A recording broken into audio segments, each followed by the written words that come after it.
Umongameli Cyril Ramaphosa uthi umrhanelwa kwityala lokugetyengwa kukaTazne ominyaka isibhozo wayengafanelwa kukhululwa ngengqawule. Umzimba kaVan ufunyenwe kwiveki ephelileyo eWorcester emva kokuba ebenyamalele iintsuku eziliqela. Umongameli ukuthethe oku ngelixa etyelele ikhaya likaVan eKapa.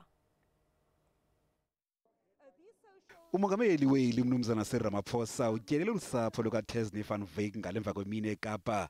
Umongameli Ramaphosa ucele uxolo bengurhulumente ngesiganeko sokubulawa kwakhe, wathi umtyhola kweli tyala bengafanelekanga kuba ukhululwa ngengqawule.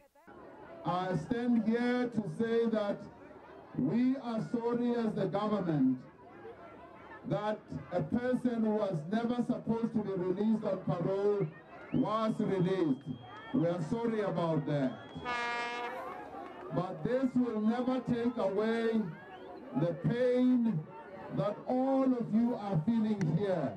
Umongameli Ramaphosa uqinisekisa abahlali ukuba umthetho uza kudlala indima yawo.